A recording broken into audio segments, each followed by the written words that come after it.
మా latest videos కోసం మా ఈ తెలుగు న్యూస్ ఛానల్ సబ్స్క్రైబ్ చేసి గంట సింబల్ యాక్టివేట్ చేసుకోండి. భూమి మీద జంతువులన్నిటి మనుగడకు కావాల్సినది లవణము. ఇది షడ్రుచులలో ఒకటి. ఉప్పులో అత్యధిక శాతం ఉండే రసాయనము సోడియం క్లోరైడ్. ఉప్పు ఆహార పదార్థాలకు మంచి రుచిని ఇస్తుంది. ముఖ్యంగా మన భారతీయ వంటకాలలో ఉప్పుది ఒక ప్రధాన పాత్ర. ఆహారాన్ని భద్రపరచడానికి ఉప్పును వాడతారు.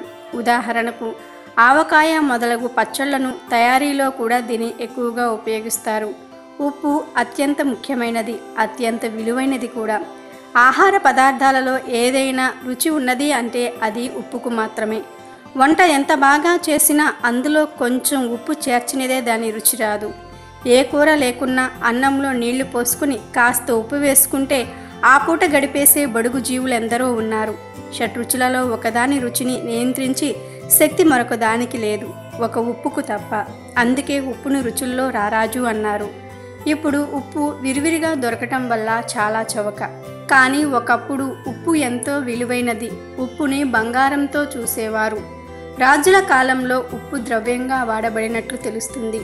అంటే డబ్బులా ఉపయోగించేవారు. ఉప్పు కేవలం రుచికి మాత్రమే కాదు, ఉప్పుకు సర్వదరిద్రాలు పాలద్రోలే శక్తి కూడా ఉంది. దృష్టి ప్రభావం నుండి, చెడు శక్తుల నుండి కాపాడుతుంది. ఉప్పును లక్ష్మీదేవితో పోలుస్తారు. అటువంటి ఉప్పును ఈ విధంగా ఉపయోగిస్తే కష్టాలే అని అంటున్నారు పండితులు. ఉప్పును సాధారణంగా చేతికి ఇవ్వకూడదు అని పెద్దలు అంటూ ఉండేవారు. ఎందుకు? ఉప్పును ఎవరి చేతికి ఇవ్వరు? ఒకవేళ ఉప్పును ఎవరి చేతికైనా ఇస్తే వారిద్దరి మధ్య గొడవలు వస్తాయని పూర్వకాలం నుండి ఒక నమ్మకం ఉంది. శని కార్యాలలో, పితృదానాలలో ఉప్పును దానం ఇస్తూ ఉంటారు. కనుక ఉప్పు అశుభానికి గుర్తు. అందువల్ల ఉప్పును చేతికి ఇవ్వకూడదు అని అంటారు.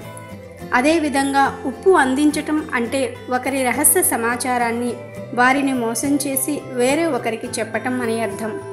ఉప్పును వేరే ఒకరి చేతికి ఇస్తున్నాము అంటే మన దగ్గర ఉన్న లక్ష్మీదేవిని కూడా వేరే వారికి ఇచ్చేయటం. పైగా ఉప్పును దానం చేయటం వల్ల శనీశ్వరుడి ప్రభావం మనపై ఎక్కువ ఉంటుంది. సహజంగానే శనీశ్వరుడు కలిగించే ఇబ్బందులు, కష్టాలను తట్టుకునే శక్తి లేక బాధపడుతూ ఉంటాం. తెలిసి కూడా కావాలని శనికి ఇష్టం లేనివి చేయటం వల్ల ఇంకా అనేక సమస్యలను ఎదుర్కోవలసి వస్తుంది. కష్టాలనేవి మొదలయ్యాయి అంటే క్రమక్రమంగా అవి పెద్దవవుతాయి, కానీ సమస్యలనేవి తీరవు. కాబట్టి వీలైనంత వరకు ఉప్పుని ఎవరికీ ఇవ్వకూడదు, దానం చేయకూడదు. అలా చేసినట్లయితే శనీశ్వరు నుండి కష్టాలను కొని తెచ్చుకున్నట్లే అవుతుంది. తగిన జాగ్రత్తలు పాటించి కష్టాలకు దూరంగా ఉండండి. వీడియో నచ్చితే లైక్ చేయండి, షేర్ చేయండి, బట్ సబ్స్క్రైబ్ చేసుకోవడం మర్చిపోవద్దు.